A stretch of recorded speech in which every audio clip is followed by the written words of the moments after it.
Episode is brought to you by mybookie.ag. And guys, mybookie.ag brought it through, didn't they? Last night, Bellator MMA, a lot of good fights, a lot of fights that I'm not honestly going to get into. Bellator MMA, most of you have probably never heard of it. It's a smaller MMA fighting division, smaller than the UFC. Last night they had a big one. Ryan Bader versus Fedor, and that was the big one. Ryan Bader, who I picked to win, won in surprising fashion with like a 47-second knockout or something crazy.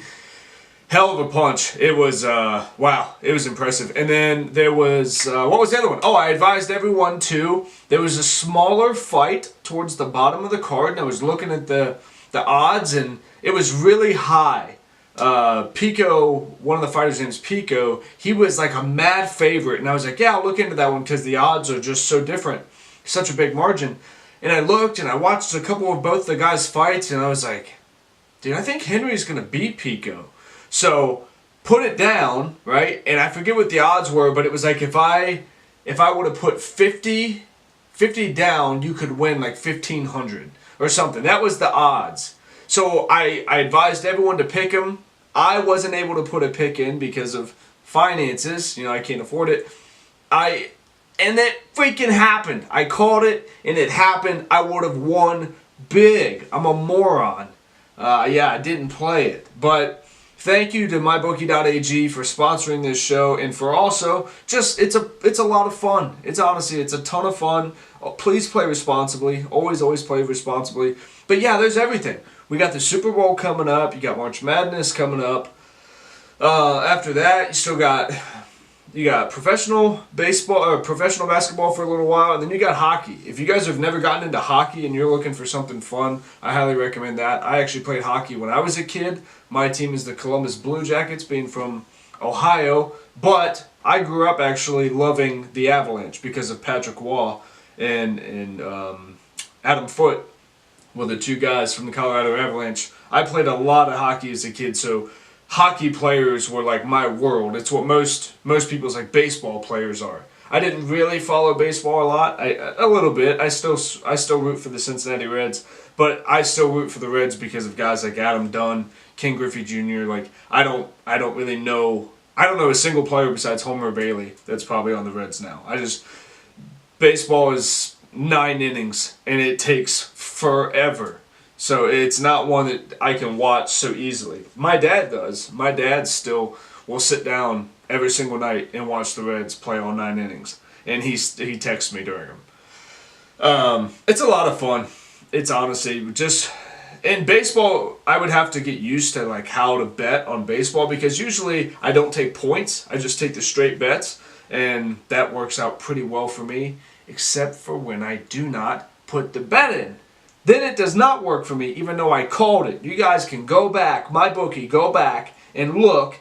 I shouted it out. You guys even retweeted it, that I said, these are the picks. Do that shit. And I couldn't do it. So my bookie, if I could get a credit in my account for calling it, I'll take that. Guys, go play. Please play responsibly. Just remember that you put the money in, you bet it. If you win, you get paid. If you lose, you get nothing, but probably an ass chewing. That's kidding. You'll be fine. Go have fun, play responsibly, and thank you, mybookie.ag.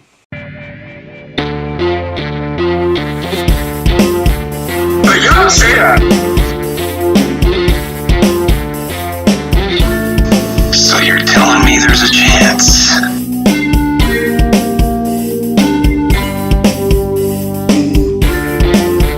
Oh, Jesus, help.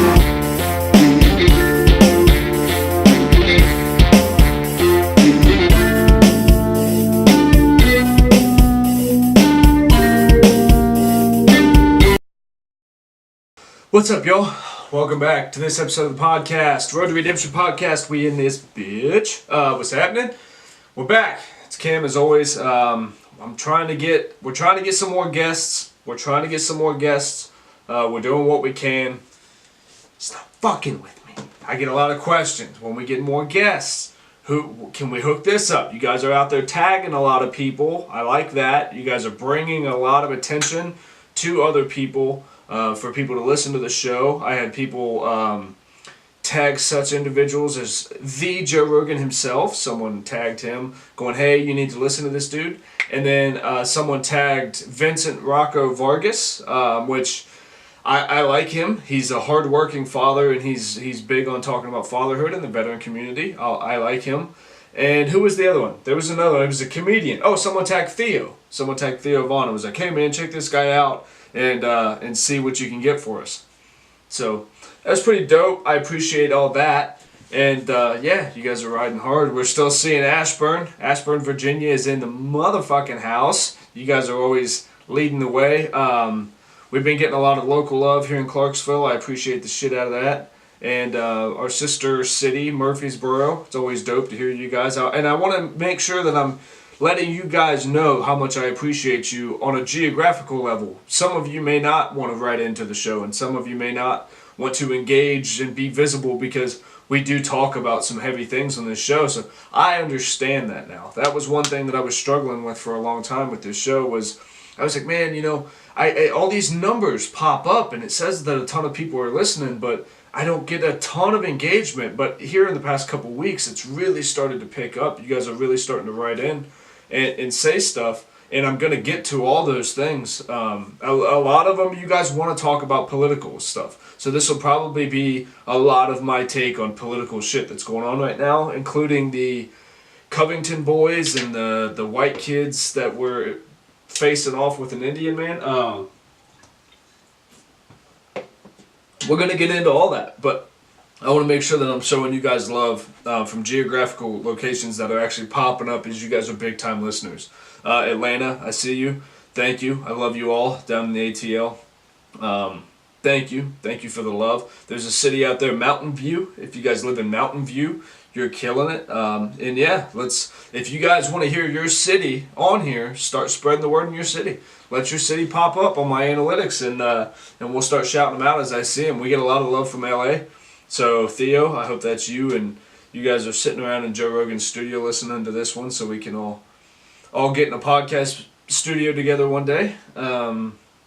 Yeah, just love to you guys, and I appreciate everything you do. All right, let's get into it. I think the first one was actually a listener submitted question. I want to thank also Strikeforce Energy for hanging out with us and rocking with us. You guys know back here I got a little Strikeforce Energy, and it's a little packet, and you just rip it up. It's a liquid inside. Drop it in the water. One serving, which let's be real, nobody's going to use one serving. You're going to use the whole packet. It's 160 milligrams of caffeine, except for the new coffee one. It's a coffee good night, 11 abstract. They pulled the coffee out, and yeah, you mix it with 8 ounces of water, and then it's still 80 milligrams. So it's the same caffeine as a normal cup of coffee, but it's instant. So that's awesome. Can't believe I struggled so bad with the word abstract. Big dummy. But yeah, thank you to Strikeforce Energy. If you guys want to go over to there, check out strikeforceenergy.com. Use the code CAM20, saves you big. You can just hook up the subscriptions, let it roll, and that's how I do mine. I just get a couple packets of these, couple boxes. It lasts me for about a month, and I'm ready to roll. So I appreciate all you guys for your support on that. I see a lot of you guys getting out there with Strikeforce Energy. Alright, let's get into it. First things first. I thought it was dope. I was so excited. I was sitting around this morning, and we've been watching a lot of Joe Rogan. I woke up and immediately started watching the Fight Companion, and I was watching a lot of things, and then Joe Rogan and somebody else, I forget who, I think Brendan, were talking about how in shape Wiz Khalifa is anymore.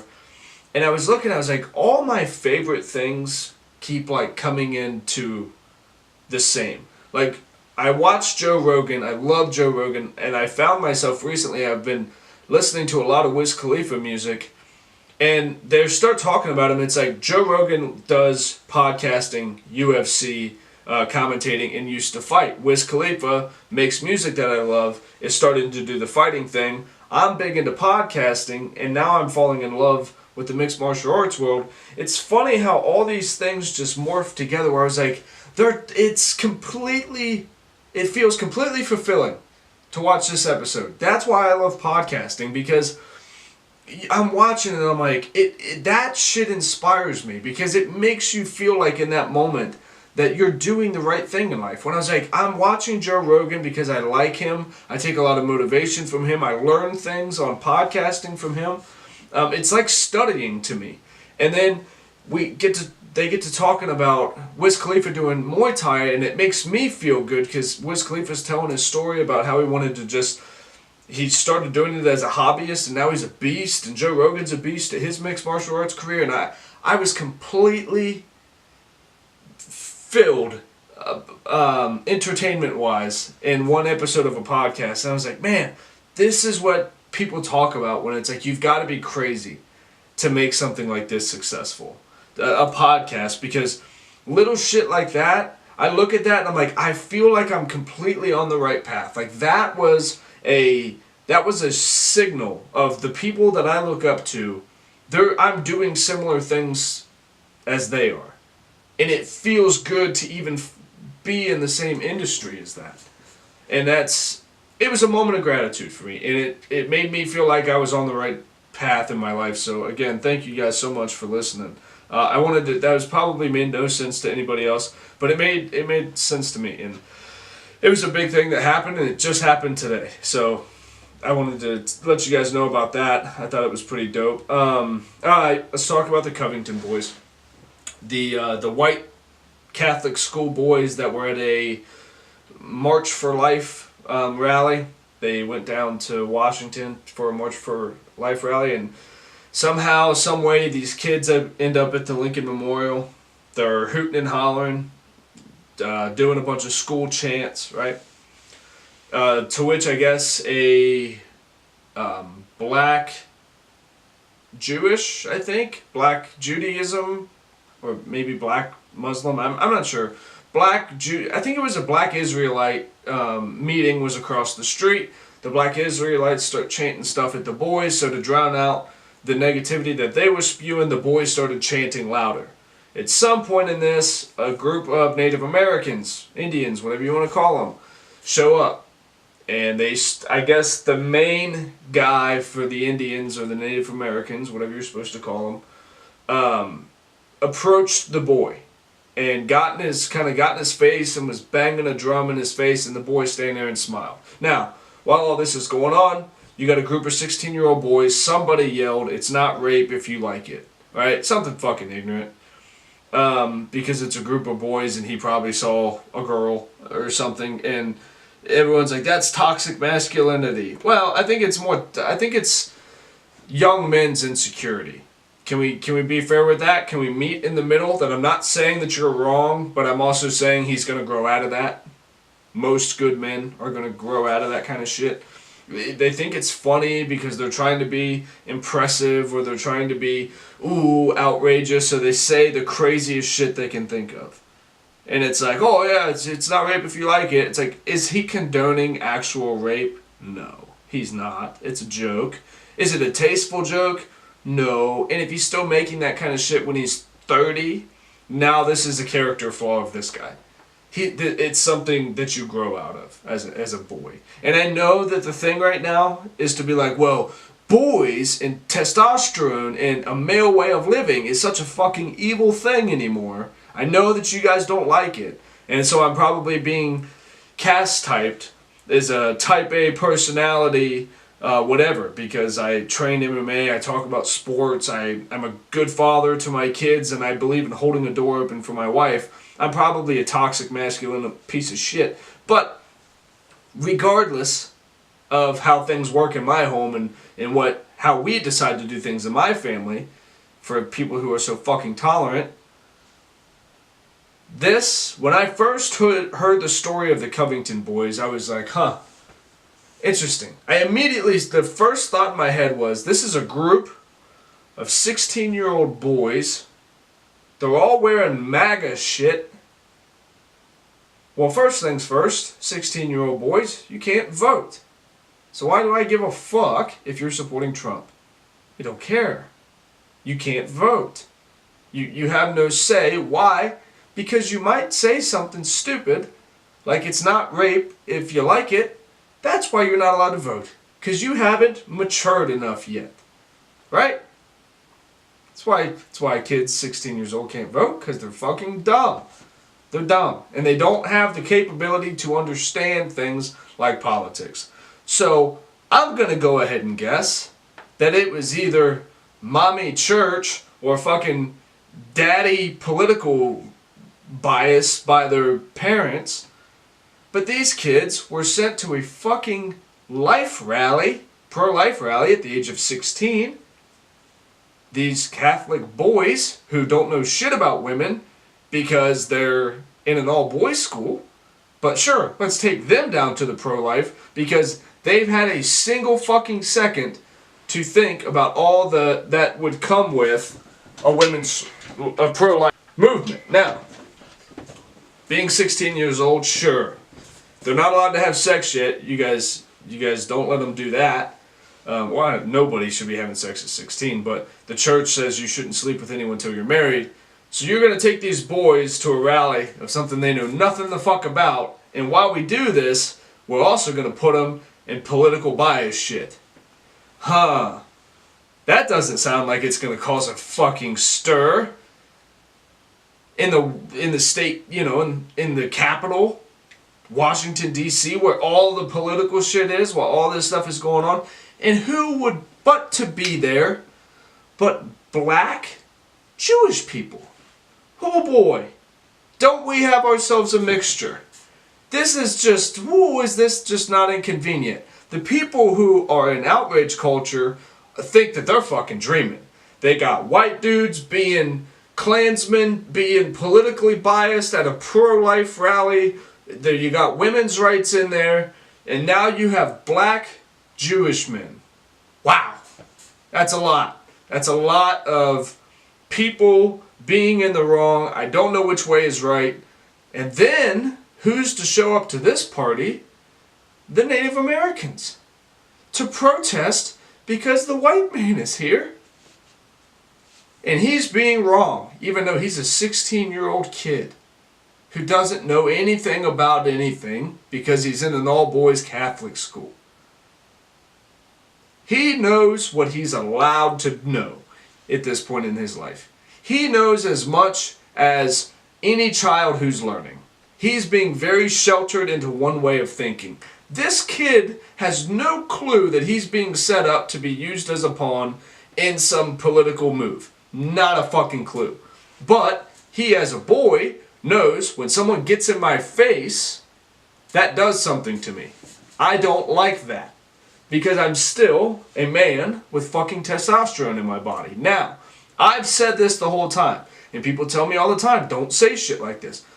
When I was 16 years old, if you walked up to me with a fucking drum and were beating it in my face, I don't give a fuck who you are. That little mallet that you were waving around, you'd have been pulling it from your ass. I'd have cleaned you a new fucking asshole. Not because you're Native American. Has nothing to do with that. I had a real problem with adults talking to children like they're fucking stupid, and they do stuff to be like, well, you have to do this because I'm an adult. You have to respect me because I'm an adult. No, the fuck I don't. When I see who you are and I see what you're doing and I know you're a bad person, I don't have to show you any type of respect. Give a fuck if you're white, black, Native American, or black Jewish. Don't give a fuck. If you're being a bad person, you're being a bad person. That's how I was raised. Right? So I had teachers in school and all kinds of who I just knew were bad fucking people. At the age of 16, if you were to fucking test me like that, I would have flipped out. Irrationally flipped out, and I would have fucked that dude up. It was the 90s. Back then, you didn't let people disrespect you like that. You never started a fight, but you damn sure didn't stand there and get disrespected. That's how I grew up, anyway.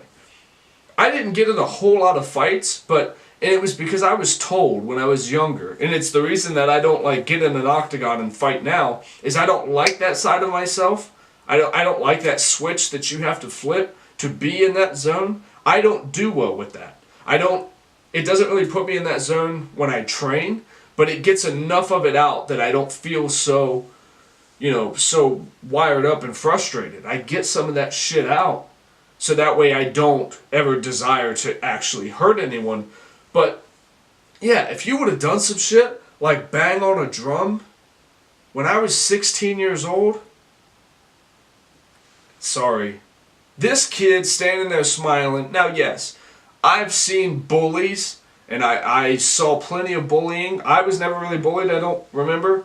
But I remember seeing bullies in school. That little fucking shit-eating grin that kid has on his face, that's not because he's thinking that he's bullying this guy. That's a white kid who knows that he's safe.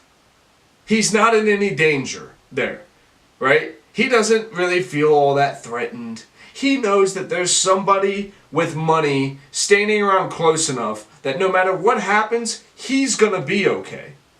Now, this Native American guy sounds like he's a piece of shit. He's lied about his service. His records show he was never in Vietnam, and he always posed to be a Vietnam veteran. He's like the spokesperson for Native Americans in Washington or whatever.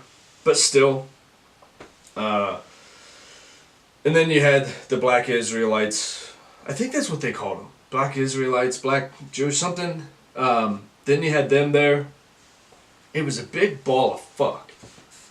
It was literally the only thing they did not have was anything transgender. That was the only thing in this Covington boy situation. You had suicidal thoughts by the fucking kids. You had murder attempts and death threats by fucking crazy Twitter. The only thing they didn't have that we know of was there was no transgender outrage in the Covington boy thing. That just feels like such an outrage culture fucking beef stew of a situation. I don't buy it. I don't buy it. I don't think it's a thing. I think it was very, very, very, very staged. Very, very, very staged. I'm not a conspiracy theory guy. Don't really believe in that kind of shit. I believe that our government does actually, at the end of the day, have our best interest at heart when it comes to like keeping us safe and all that. And trust me, we're gonna get into the wall. I don't think that like the government tried to take down the buildings in 9/11. I used to. But yeah, I think that the government generally has our best interest at heart, and I don't know. But that talk brings us into the wall.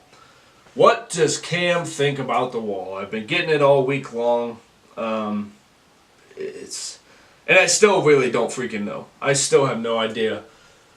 With this whole wall thing, here's how I see it. Here's how I see it as of 1/27/2019 at 8:11 p.m. Because it changes all the time. Right now, where I stand with the wall is I don't believe that a wall itself is an immoral thing to put up around your country. I know that a lot of people are out there saying America is a melting pot. America is, this is we're all immigrants, and we are. That's true. All of our families came from somewhere else. Here's the thing. I agree. I don't want any more criminals coming across the border.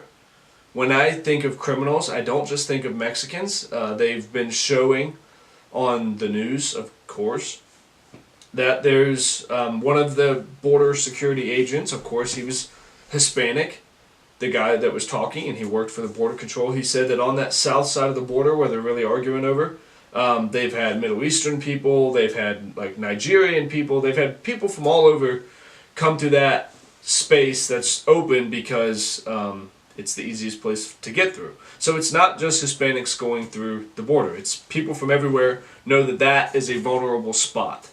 So, I agree. I don't want more criminals coming into this country. If you have more people coming into the country, naturally you're going to get more criminals.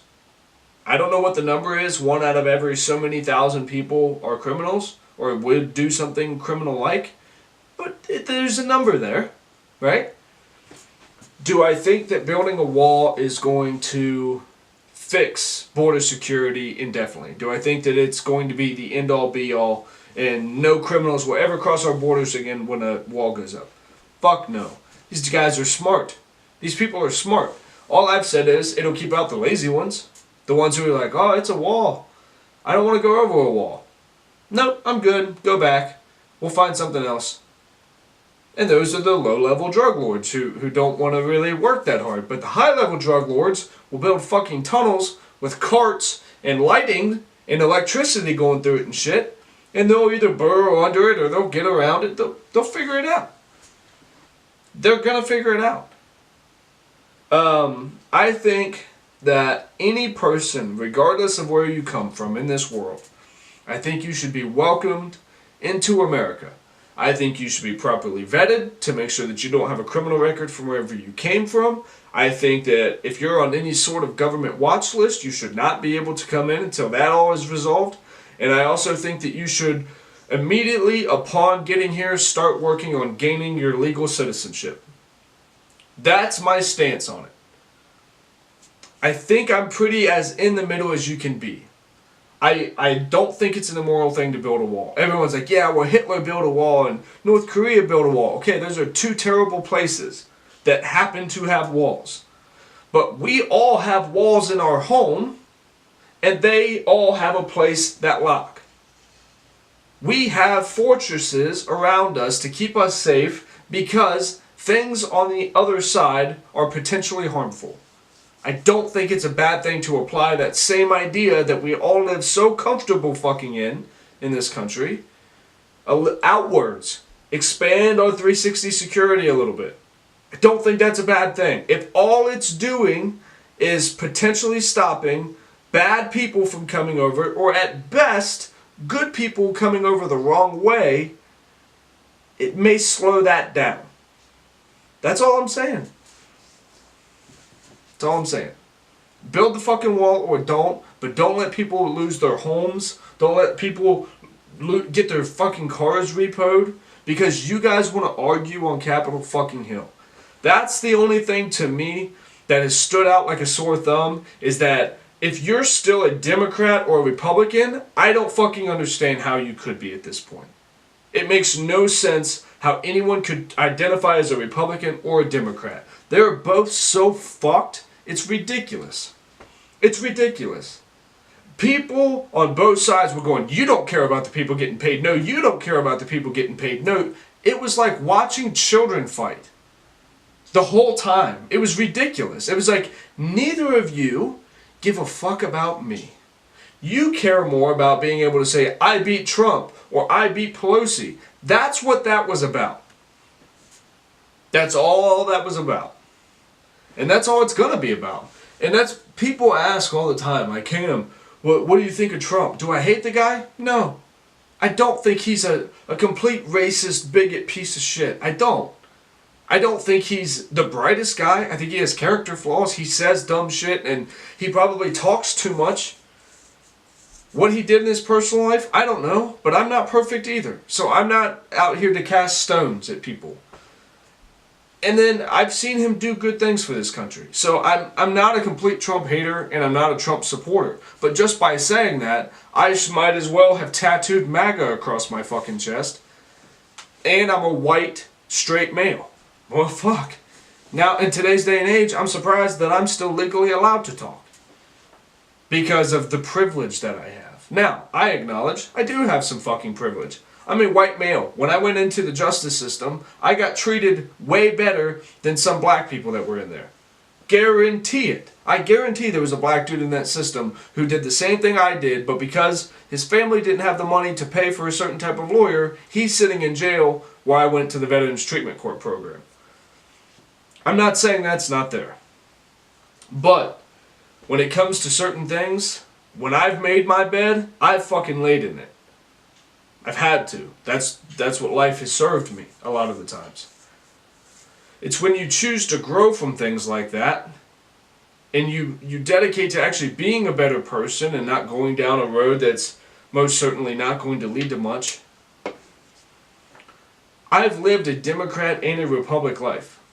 I'm a U.S. Army veteran, military police, single, well not single, but I'm a white, straight male who, you know, has white kids and they're both daughters. And my life is fucking beautiful, right?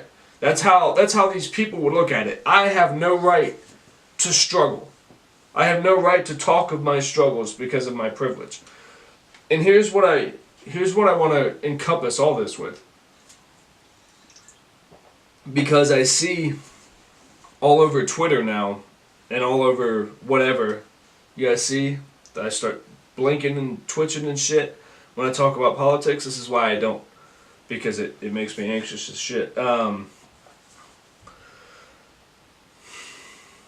I've had to atone for things, right? And this is what I'm saying. I've lived a Democrat and a Republican life. I'm a U.S. Army veteran. I'm white, straight, male, and you know, my parents always had a roof over my head. And because of that, I'm not allowed to say shit about my story or my struggle because it didn't look like somebody else's struggle. And then you have, when every time Trump talks, right, like he's talking about the kids coming over the border and how the kids are being used as sex slaves and he's trying to protect them, and then people turn around immediately and it's like, well, you didn't care about this black kid that got killed. You didn't do anything about that. And that just reminds me of like when you're a kid and you don't eat your food and your parents are like, there are starving kids in Africa that would die for that meal. It's like, yeah, okay, I know that bad shit happens other places. Or I know that I've made mistakes before. I know that I wasn't able to give all my attention to this event when it happened because I had, I don't know, the entire fucking world to think about. Sorry that I missed that one. But they're like, you didn't care about him, you didn't do this. And I get it. He said some ignorant shit on Twitter. That's what he does. But to be like, everything that he says now is now negated because he once didn't give a shit about an event that happened. Or he seemingly didn't give a shit about it. I just don't agree with manipulation like that. I don't, for anybody, whether it's in your personal relationships, your political views, or your business ventures. Nobody should ever be able to forever hold something over you and go, yeah, but remember when you said that? You can't have that one. This one can't be right because of that one. You can't now be a good guy who's learned that maybe they didn't invest enough in a situation that they should have invested in. There's no way he could be trying to correct that. But now, because he said it, he's fucked for life. And we do that. We do that in our own lives. We hold on to shit in our past forever. And we go, well, I'm always going to partly be that person. There's always a part of me that is that. But guess what? That's not true. That's not the case. We allow other people to treat us that way, and I've talked about this before, because look at everything that's on TV now. What we give our attention to is the way that our life will become. If you watch hateful, divisive shit on television, you're going to become a hateful, divisive person who's now bleeding and willing to give everything for the right or for the left, for the blue or for the red. And people do it out of the name of patriotism. People do it out of the name of social justice. But you're doing it for causes that don't give a fuck about you. How much more simple could you make that? Everybody wants to go out and make a big deal about shit being so terribly wrong in this country. But it's not because they genuinely give a fuck. It's because they want to go viral. They want to say that they were the one that was at the place when the shit went down and this happened. Now I have to be able to Instagram that to be the fucking cool guy. And we've gone so far that when things used to be extreme or radical, we were like, ugh, those are crazy people. Those are crazy people over there. Don't go over there because those people are crazy. And we ignored them. Now, they have keyboards, they have send buttons, and they've got fucking Instagram and Twitter. So they're going, I'm offended because this comedy movie said the word gay. It's a comedy movie. They're joking. And they don't even know you're alive. So, can we not be so fucking offended? I didn't like that movie because there was too many white people. Guess what? You didn't like the movie. Just because you have the time to watch the breaking new movies in the theater, don't give a fuck. Make your own movie. Kevin Hart did it. Kevin Hart said, every time I watch TV, what do I see? White people. What did he do? Started the black entertainment comedy, and white people like me watch it because they're funny. It doesn't make any fucking sense to act like all this stuff is so divisive. It doesn't. It just doesn't. We as human beings don't hate each other. We don't. I truly don't believe that. All this shit has been put into our minds over the year. I was watching that Killer Mike. Killer Mike has a Netflix show, and it's called Trigger Warning. And he was showing, like, the very first episode was, he said he had to live black for a day. And he went through the city of Atlanta, I think is where it was, and he couldn't eat anything that wasn't a black restaurant, and the food came from a black farmer, and he couldn't use a cell phone that wasn't made by a black-owned company, stuff like that.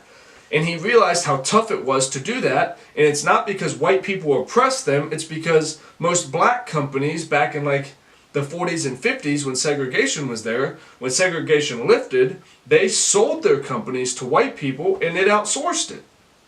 Now, I'm not saying white people didn't take advantage of this shit, but he's showing like, hey man, everybody has to take their responsibility where it's due. And I think most people do. Now, was there terrible white people who did miserable things? Yes, absolutely. And there are to this day. Those people's heritage lines still exist. But that's not the majority of us. I tried to be a good person with every individual that I encounter. My goal is to every single person I meet in my life, I want them to feel better walking away from me than they did when they approached me. Don't give a fuck who you are. Native American, black, white, Mexican, gay, straight, transgender, don't give a fuck. Love you. Love you to death. But all this, I'm mad at you because you look like this, and that's not segregation because you're white, and all this shit that goes on. We as the human race need to, notice how I said the human race. The one universal love that we all should have for each other. We as the human race need to go, hey, this is done. This is over.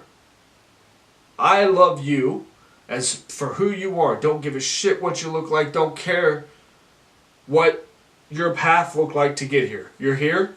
I love you. I'm glad you're here. Don't give a fuck. You tell me what you want me to call you and I'll call you that. If you have words around your family that you don't want them to hear, then guess what? We will not do them when we come to your house. But be forewarned, we're going to try to be respectful of it when you come to ours too. That's not that hard, right? It's not that hard to just be a good fucking human being anymore. Everything has to be red, blue, Democrat, Republican, Trump, non-Trump, liberal, conservative. It's always got to be at this thing now. Everything has to have a race label on it. Everything has to have a sexual orientation label on it. When did we stop being people that just genuinely cared for other people? And the small, crazy people that used to make a lot of noise about a bunch of wild shit, we ignored those people. When did we stop doing that? And I can already hear it in the little liberal voice out there. They're going, yeah, you ignored the voice, and you oppressed women, and you oppressed gay people, and you oppressed black people in the past. Yeah. Someone who kind of has similar pigmentation to mine did. I didn't do that. I don't believe any of that. So why the fuck are you yelling at me? I didn't do anything. I'm here because I wanted to have a good time with everybody here. What the fuck is the problem? But because somebody who resembles this did a bunch of bad shit, now I have to feel bad for the rest of my life? In every single situation, I'm still not allowed to look at everything objectively and go, hey, this was wrong. Do I feel like he deserved to die over it? No. The police officer was wrong. I believe that they should be able to take a knee, for rights. But I also believe that white people should be allowed to be successful. And I believe that people should be able to come into this country and make a better life for yourself, but you should also have to do it the right way so we can protect what's already here, because if we let it go to shit, it will no longer be the greatest place in the world for people to come to be saved, to find refuge. You can't do that if you just let every single thing ever living come in. You have to have some sort of chaos control. But no, that has to be a hateful thing. And I just don't think that it is. I think that we are in a better place than we've ever been as a country. And I think that we just let the crazy people talk the loudest, because everybody else is doing their thing. Loving each other, trying to be better, growing mentally, emotionally, physically. Everyone's out there trying to get better. I do truly believe that. The majority. We got bad people and they look a million different ways. They sound a million different ways. And when they're at home, they live their life how they do. We're not going to change everything overnight. You start by being a good fucking person. When people come up to you, you show them love. It's easy. This is how I was raised, right? In the Midwest. I'm from Ohio. When you're walking through a public place and you make eye contact with someone, hey, how are you? Good to see you. That's it. Hey, good to see you. Glad you're here. Good to see you today. You good? Cool. That's it. Hey, how's it going? Good to see you. That's all you have to do. It doesn't matter what the person on the receiving end looks like. Hey, how are you? Take a genuine interest. How's your day going? Do you need help? You need me to grab that? Oh, got the door. Oh. It's not hard. If you accidentally run your card into somebody, oh man, my bad, sorry. You okay? Again, makes no difference what the person looks like. That's a human being. Doesn't matter if they ran their card into you first. I ranted about it 3 episodes ago. These people just kept running into my shit. And I was like, yeah, my bad, sorry, fuck me, right? It doesn't matter. Nobody attacked me.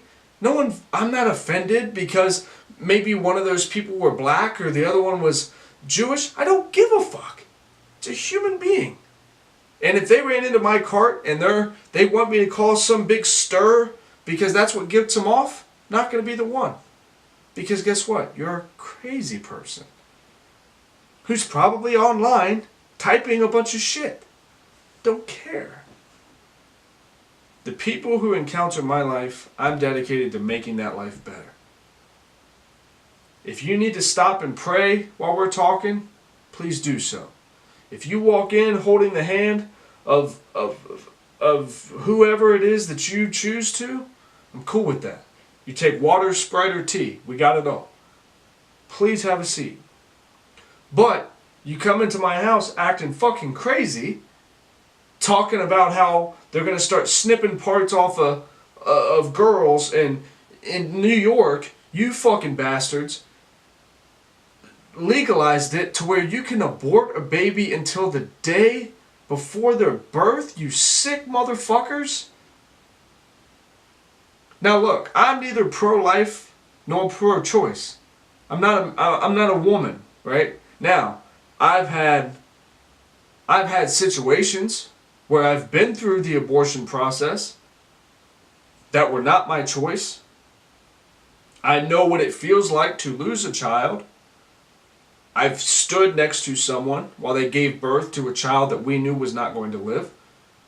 21, 28 weeks along. I know what it is. I've been there. So I think I get a little bit of a take on this. So here it is. if an unfortunate, or unfortunate is not the word, if a terrible circumstance, like rape, molestation, caused you to have a child, do I believe that you should have to have that child? No, I don't. Honey, that's your choice. Couldn't imagine what you're going through. Make the decision with the support of friends and family that y'all think is best for your life. I love you. Let me know if I can help in any way.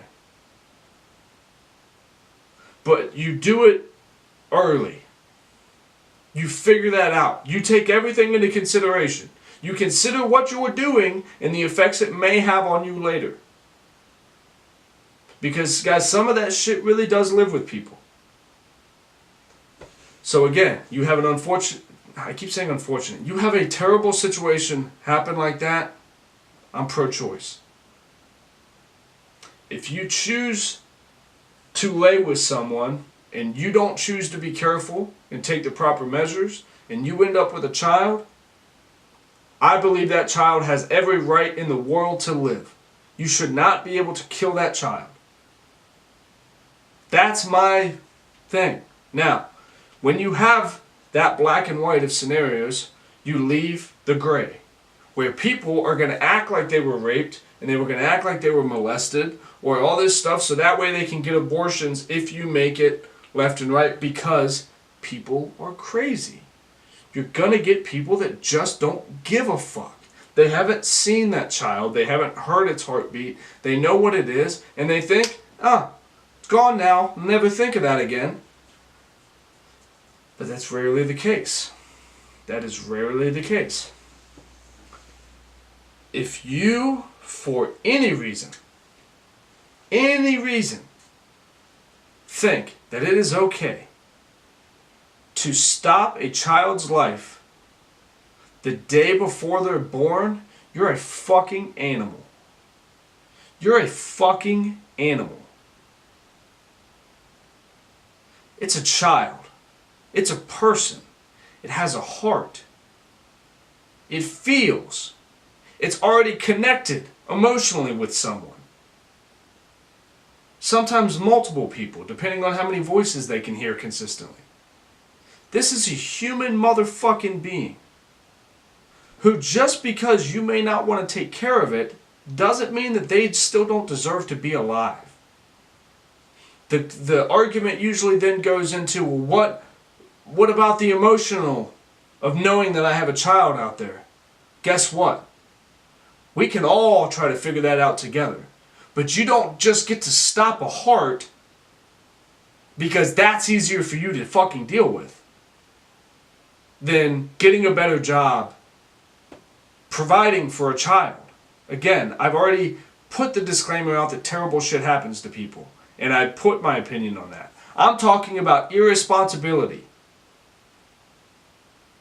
You, or anything, whether it's a terrible situation or not, you make a decision before the day before a child's supposed to be born. I've heard the argument for, well, what if the child has a disease? You make your decision before that. If you're going to give that child, whether you find out that they have whatever, doesn't matter. You make the decision as the adults. What is in the best interest of this child? Not me, not how it's going to inconvenience my life. The child, this human being. How am I best protecting this human being that is mine? It's part me. What do I do? That's primal, motherfuckers. And you turn around and you go, okay, if we have this child and they have X, Y, and Z issues, or maybe just whatever, he's never going to be able to live a life. He's wheelchair bound, he's bed bound, he can't talk, he can't speak. That's not a life. Now, that's tough for us to judge what is life and what is not. Could I see someone making the decision to stop that? Yes, I could. I can see it. But you just do it as a good person and you make the choice early, when the least amount of suffering for everyone involved is there. But you don't get to fucking end a child's life the day before they're born. You don't. Sorry. Don't give a fuck what your feeling is on it. It's wrong. It's wrong. So again, I really hope that's, yeah, that's everything that I had as far as political stuff goes. So that is my political views up to this point. I'm lenient, I think, as lenient can be, while also understanding that you have to have order. You have to have some sort of configurations. And sometimes that configuration should not leave the four walls of your home. Once you open the doors and broaden outside, some of those things you've got to chill out on. Right? You can't impose the way that you do things on other people, but you still have every right in the world to do those things. I don't think that's hard. I think we can genuinely all find love and compassion and empathy for one another, even though we may not agree on all things. We used to do that. We just let the crazy people get a little too loud. We let them have too much of a say.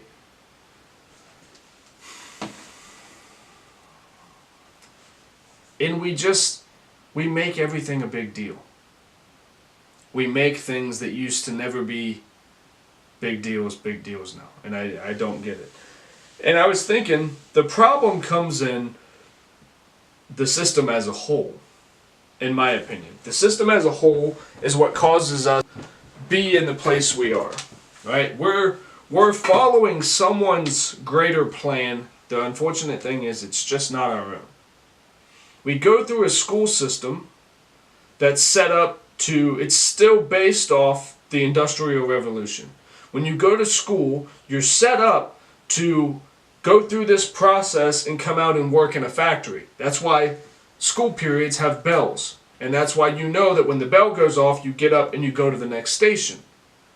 Because you were being primed to go work in a factory or on an assembly line during the Industrial fucking Revolution.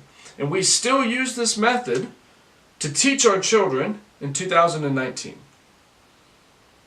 Okay? That's our everyday system. That's the shit that we as people, the commoners of the America, my stupid ass, of the United States of America, we're choosing that this is still the successful way to do things. We've updated it a tad.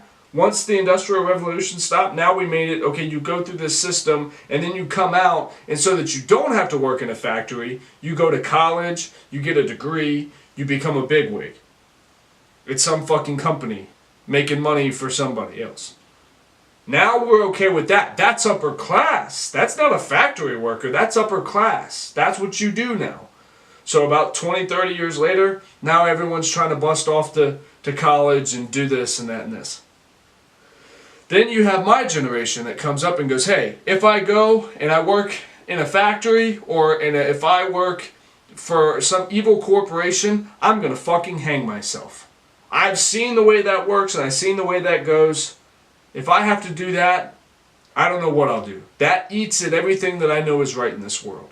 I've seen the mistakes of my forefathers and I've learned from that lesson. I don't want to fucking do that again.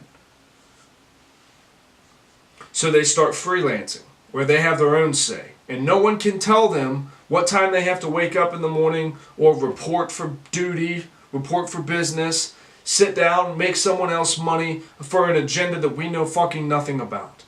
Some of us want to pick up a mic and be a podcaster and say, hey, cut the shit. Stop blaming everything on somebody that you need to turn around and look and find out that at the principle of it all, it comes from corruption and it comes from people being greedy as fuck. That's what our government is. That's what they are now. It's not the way it's supposed to be. It's supposed to be that when people decide, hey, this is good for everyone, you always had 50-50. Or someone won, someone lost. It's always been that way. But you always had fundamental rights that could never be infringed on. We've lost that part.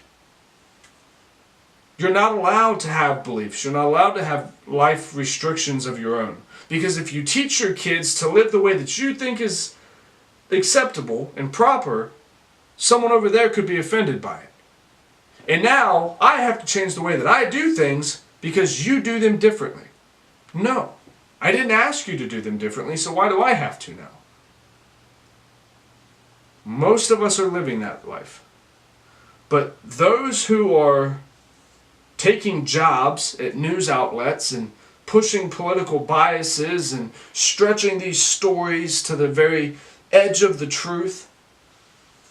When the Covington boys story first came out, everyone said, these white boys are pieces of shit. They should die. Fuck them for approaching this Native American guy. Then the video, full video comes out, and it comes to be that the Native American guy walked up to this kid and approached him. Also, and approached the entire group of boys. Oh, well, yeah, but fuck him, though. Remember? Because I didn't know that before. Remember when I said all that stuff I didn't know? The media shows you what you're allowed to see as long as it's proper for you to see it. Make your own fucking decision. If you weren't there, don't wish hate on someone. If you weren't there and didn't see the entire thing, maybe don't condemn everyone to death that was involved. Especially children who don't know better. If you're an older man and you're a piece of shit, then you're a piece of shit, regardless of what race you are. And then you had the black Jewish people that seemed like they stayed out of it for the most part, once the Native Americans showed up, for what I understand. But again, they only let you see what you're allowed to see anyway, right? Why argue with your neighbor over the shit? That's, I guess, the real big point. And with that, I have no clue how long this podcast has been going. Yeah. That's where we're at. And it's so funny because I watch and I see, like, after, I guess, the government reopened, a hashtag started on Twitter, hashtag Trump caved, and it was like, yeah, but did he? They want to rejoice. We beat that motherfucker. We beat that cocksucker, bigot motherfucker. We got him. Trump caved. All these gifs about Pelosi walking out of the Rose Garden putting her glasses on. And it's like, yeah, but did you? It's a temporary shutdown until like February. You got like 3 weeks. He's trying to get these motherfuckers paid, which is what y'all claimed was the issue. But again, now that you can say you won, you're happy. Even though he's going, hold on, you won for 3 months, or 3 weeks. Then we're going to do this shit again, and y'all going to come to the table. I've done everything I can do. But you can't, again, you can't show props to the side that's actually fucking trying, because then you're a bigoted piece of shit Republican. Even though I think Trump's an asshole, and I think he's an idiot. You know? It's just one of those things. It's one of those things. That's about as political a podcast we've ever had. I didn't enjoy it at all. I don't like talking about politics, so you guys asked the questions. You wanted to hear my honest to God thoughts on everything. That's it. I'm sure it'll be chopped up and screwed all kinds of sort of ways, but I really don't give a shit. You guys can always come back to the original upload and know how I truly, genuinely think that everyone is capable of love, empathy, and compassion for everyone around them, regardless of what they look like or choose to do in their homes. And with that, guys, I think that's going to be our podcast. We are starting a Wednesday afternoon podcast, Wednesday evening probably. That's happening. We got the little mobile mic here for the YouTube page. You guys can see this will be what we record on when we go mobile. And yeah, it's going to be fun. It's going to be fun. I love you guys. I thank you all so much for your support every single day. It means the absolute fucking world to me. Yeah, keep rocking with me. Please keep subscribing. Keep leaving the reviews. Please go check out Strikeforce Energy. Like I said, go use code CAM20. Go grab them shits. They're delicious. I'm probably going to make one when I get out of here. I'll probably drop it in that yerba mate. Go hit them up, strikeforceenergy.com, code CAM20. Guys, go have some fun this weekend. It's Sunday now. Have some fun. You got the Super Bowl coming up. We're going to talk more about that. Go place a small wager. Just play responsibly. MyBookie.ag, guys. I love the hell out of you, and we will talk to you next week.